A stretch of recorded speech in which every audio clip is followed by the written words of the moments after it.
Hi, I'm Paul Battaglia, and this is section 2.1. Now that students have arrived at section 2.1 with a vast knowledge of limits and the process for finding a limit, it's time to capitalize on that, specifically their knowledge of the difference quotient. So what we want students to be able to take away at the end of this section is their ability to find the slope of a tangent line to a curve at any point. So the essential question you'd like your students to be able to answer is, what is a derivative and what is its relationship to continuity?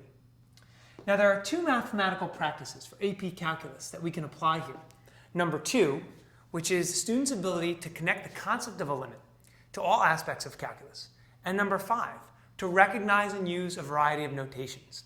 So let's talk about that for a little bit. What you're going to want to do from a teaching standpoint is expose them to as much vocabulary and synonymous terms and phrases as you can.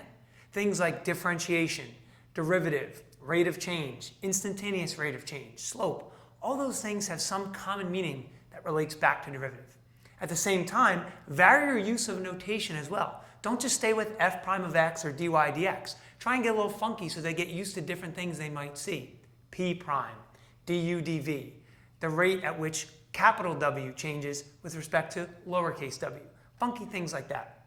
And also don't forget to cover the alternate form of the definition of a derivative. Now examples 6 and 7 are also very good because they talk about when a function would not have a derivative or why a derivative would fail to exist. And these things are very important for students to take a look at. What I would like to do is, at the end of a section, I give my class an exit quiz, maybe two problems. One of the problems in particular would be asking them to use the definition of the derivative. So let's say, for instance, we did f of x equals x squared plus 5. Now I'm asking them to use the definition of the derivative primarily so I can see what kinds of common errors they might make. What I'm looking for is their inability perhaps to expand the numerator of the difference quotient properly. I'm looking for their inability to simplify or use the limit or carry out correct notation in that example. Now what this is going to also allow me to do is it's going to allow me to see if they can recognize a more abstract version of this derivative, like they would have to do on the AP exam.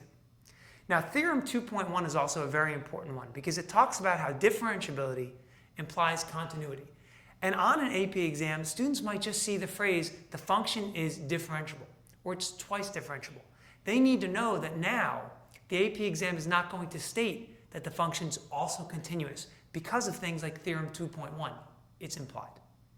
I hope all these tips have been helpful and you find much success in section 2.1.